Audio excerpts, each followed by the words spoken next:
Hello and welcome to this week's text on the White Cube. My name is Gabrielle de la Puente, and this text is about The Last of Us Part 2. The game was made by Naughty Dog, published by Sony for PlayStation 4, and released on the 19th of June 2020. This review is happening almost a year later, on the 6th of June 2021, and the emoji summary is stop sign, exclamation point, SOS. There are spoilers. There are spoilers for like the beginning, middle, and end. So if you are planning on playing The Last of Us Part 1 or 2, I highly recommend playing them first because otherwise you will just know everything that happens. Okay. I heard something snap and I stopped. An assumption I made long ago had been broken, snapped in two like a frail bone. It hurt, but I think I was fascinated by the pain. The old assumption had gone something like this. All these video games I play are inviting me to do things I want to do. These are both activities I enjoy and activities I want to excel at, for the cause. I am the hero, so I back the hero. If there's a challenge to contend with, it's fine because I'm on board and I want to play. I want to help out, finish the fight, deliver the goods, solve the puzzle, or find the thing that's missing.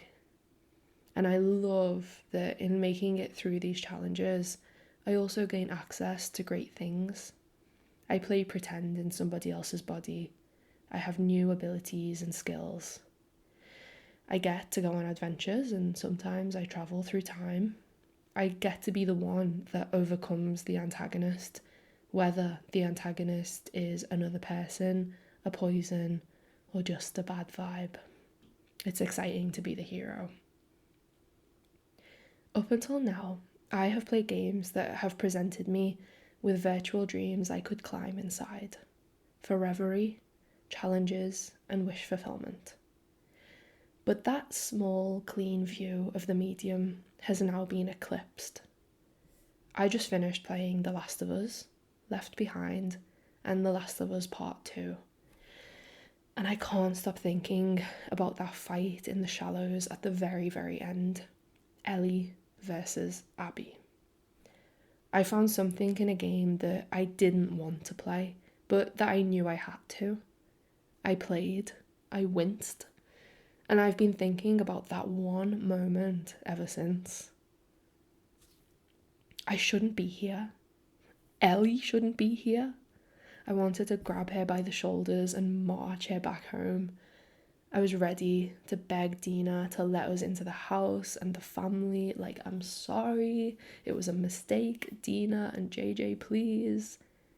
Was baby JJ named after Joel and Jesse? God, that makes me feel even worse. Take me back. Ellie never should have rejected the ending she had on the farm for this dismal postscript. After everything we've been through, a hellish epic through states, gangs, and horror, and that final leg through the Santa Barbara mansion where infected were being kept on chains for sport. The crucifixes on the beach in the mist, all the murder, the heavy doom.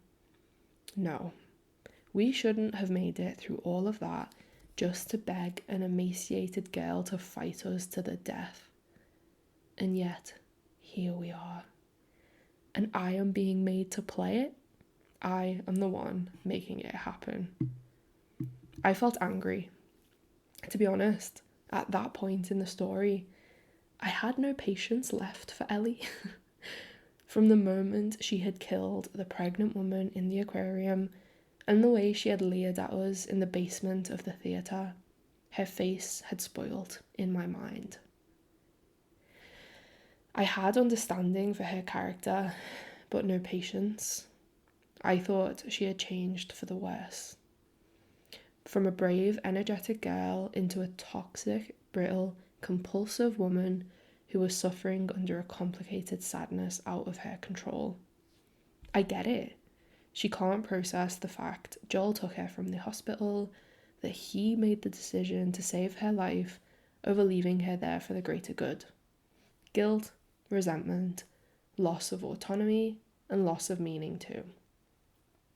On the cusp of forgiving him and moving on, he was murdered by Abby. And now Ellie is traumatized by flashbacks of a death that happened before her eyes.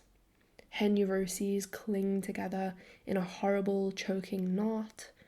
She spends her life trying to avenge Joel as a way to process both halves of her pain, because maybe if she killed his murderer, it would mean she had finally forgiven him for not letting her life save everybody else's.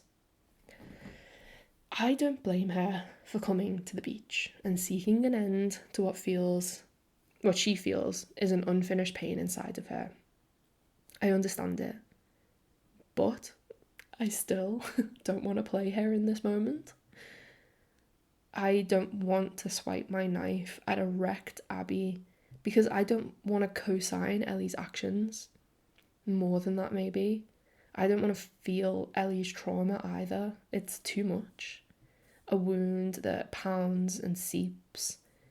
Ellie might be immune, but she is essentially infectious in the way her pain spreads out over all the people around her. I couldn't look. She had an ending, and she threw it away to chase down a girl that let her go. I was stood in the water, helping a character I didn't agree with.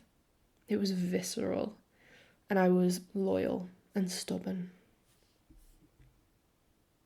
Even though Abby was also imperfect and violent, I found it much easier to like her as a person over Ellie.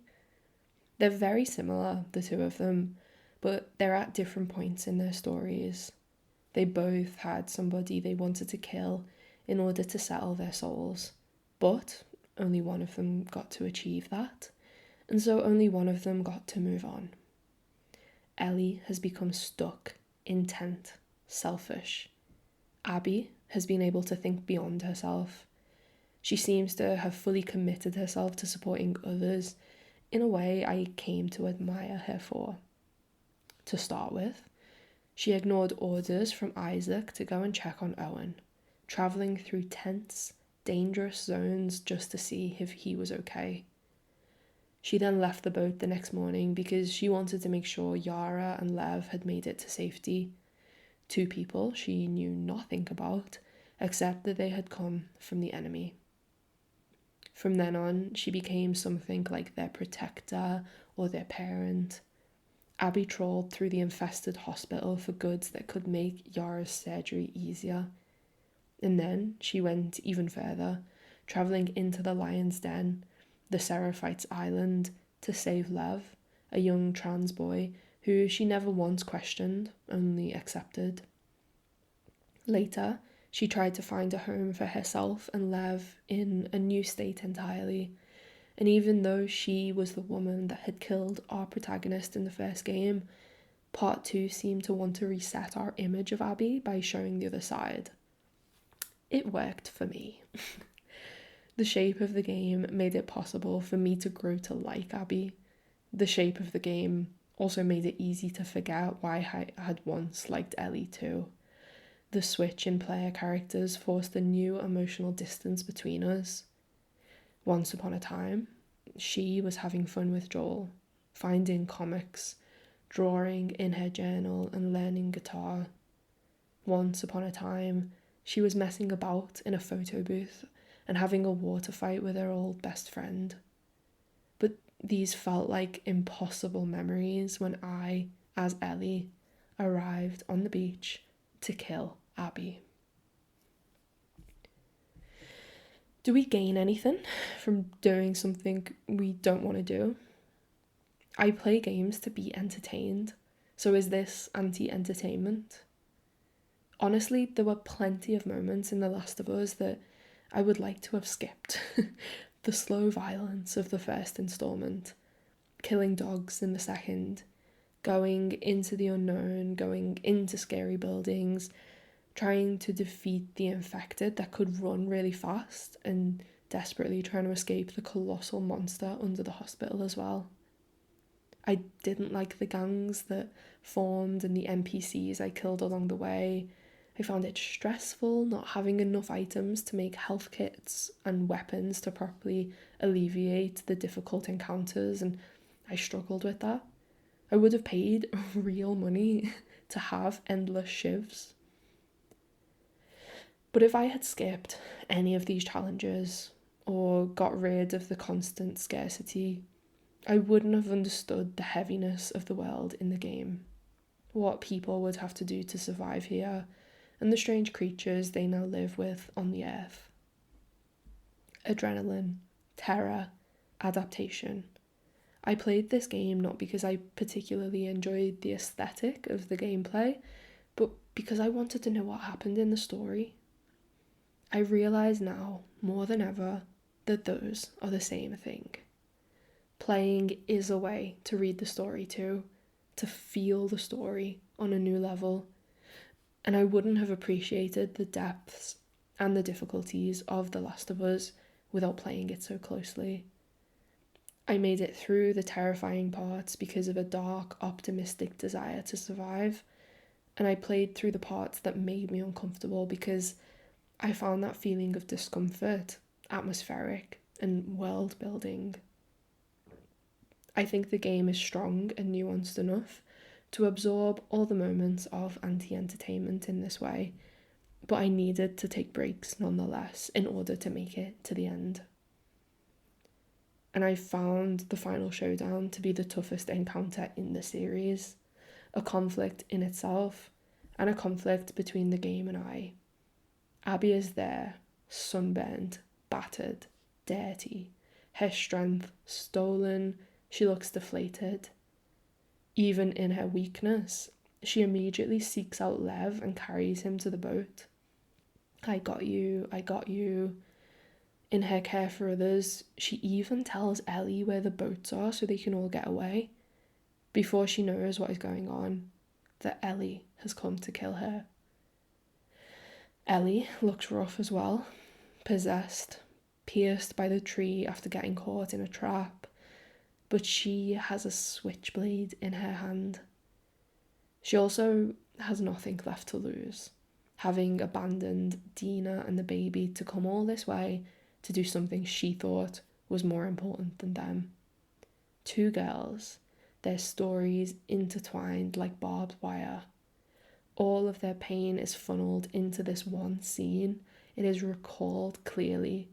It's why I am able to write about one scene and still feel the whole game on my shoulders as I type. Ellie has a flashback to Joel's bloody face on the floor, and then she forces the fight on Abby. The fight is long and vocal. It feels as though it's never going to end.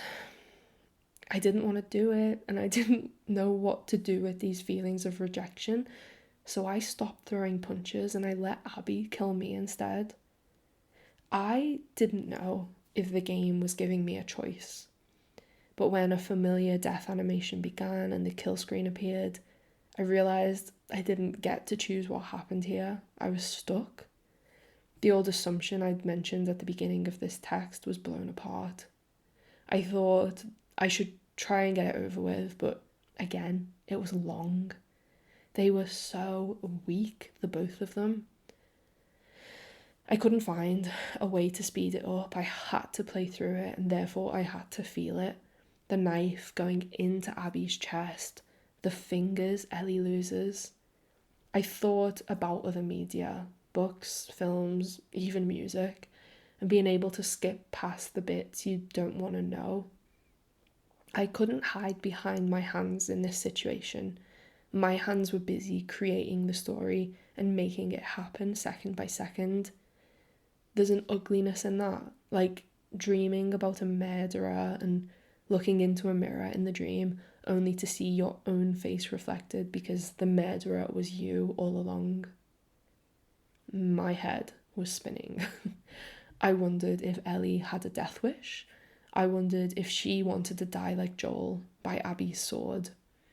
I wondered why Ellie hadn't gone another route entirely and searched for somebody else in the US or beyond who could have used her body to make a vaccine.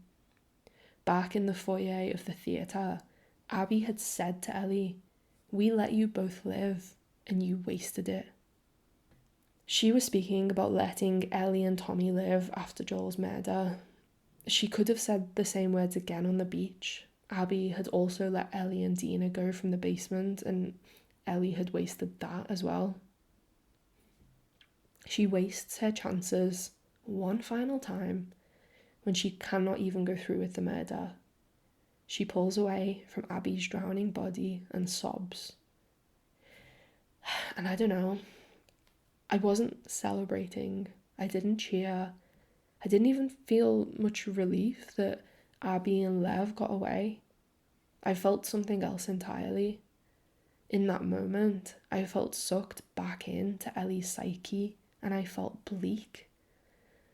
I could feel how meaningless this all was, not just for her character, but for myself as the player too.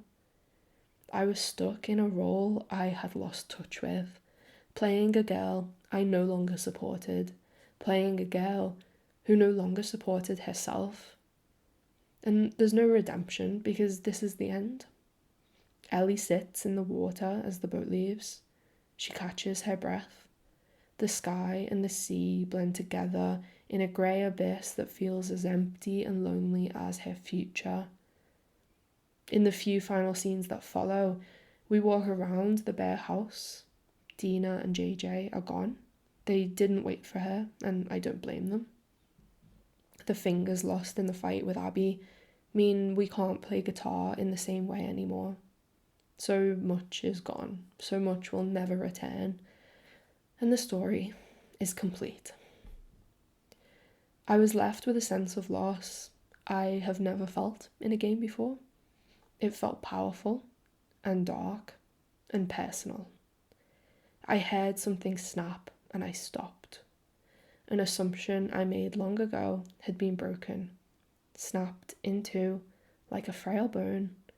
It hurt, but I was fascinated by the pain. Okay, thank you for listening. I'm sorry that I'm like so breathy and tired in reading this. I'm gonna plan to re-record it when I've got more energy, but I'm just having like a very bad long COVID week. And thank you for listening if you did listen, and sorry that it was like ASMR instead of a podcast. Okay, bye bye.